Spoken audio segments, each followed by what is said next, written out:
Hi, it's me, back for another film.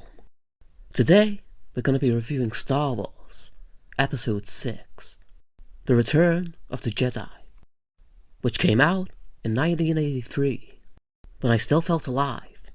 The story begins with our heroes, Princess Leia, Luke Skywalker, Lando, and Chewbacca, on a mission to rescue Han Solo, who's still frozen in carbonite, waiting for the sequel. Lucas sends R2-D2 and C-3PO as a gift to Jabba the Hutt, hoping he'd release Han, but it didn't work. Princess Leia and Chewbacca infiltrate the palace, and Leia releases Han from the carbonite, but is caught by Jabba and enslaved.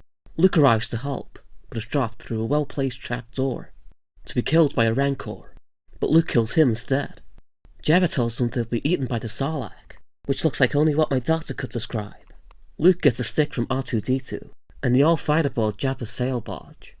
Unfortunately, Boba Fett, the much-beloved and essential character, who has a jetpack, falls into the Sarlacc pit and dies. Meanwhile, Princess Leia strangles and kills Jabba the Hutt with chains. We don't know if he choked on a peanut though. Our heroes escape as the sail barge is destroyed.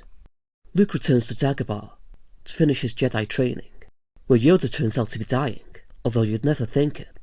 Everyone else reunites with the Rebel Alliance. Yoda tells Luke that Darth Vader is his father. Unfortunately, there isn't another hole for Luke to jump into, so he stays. Yoda tells Luke that Darth Vader was a Jedi Knight called Anakin Skywalker, and there's another Skywalker too. Then Luke has more of his flashbacks, which could be classed as stolen valor.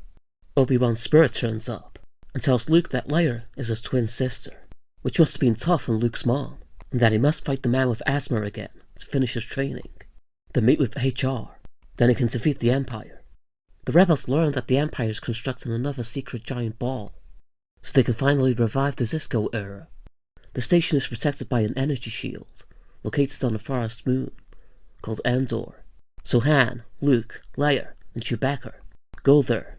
When they arrive, they get into a fight with small furry creatures, then become friends, realizing that it isn't a fair fight, and it'd look bad considering they're the good guys. Luke thinks it's a good time to tell Leia that she is his sister, and that Vader is their father. To get to Vader, Luke surrenders himself to Imperial troopers, and is brought to him, but fails to change Vader's mind about the dark side of the Force. Luke is then taken to the Emperor, who wants to turn him to the dark side. The Emperor tells Luke that his friends on Endor and the Rebel fleet are heading into a trap. Meanwhile, Han is captured by Imperial forces, but the small furry creatures, also known as Ewoks, attack the Imperial forces, which allows the Alliance to reach the shield generator. While all this is happening, Lando and Admiral Akbar are heading an assault on a giant ball, also called the Death Star, and find that the shields are still active, and the Imperial fleet is waiting for them.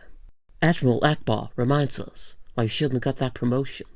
The Emperor tells Luke that the Death Star works, and he orders it to destroy a rebel ship with its giant laser. It is a reminder of the Emperor's records, which were blown up in that crate in 1979. He tells Luke to give in to the dark side of the Force, to embrace his anger, which he does, and attacks the Emperor, but Darth Vader attacks Luke, and the two begin dueling. Vader senses that Luke has a sister, and by senses, I mean he remembers, and threatens to turn her to the dark side if Luke doesn't join them. This angers Luke, and he attacks Vader, cutting off his prosthetic hand, which is ironic and redundant, as if he didn't have enough health issues. The Emperor tells Luke to kill his father, but Luke refuses, remembering the times he was there in his life. 5 minutes ago, the Emperor is angered and tortures Luke with force lightning.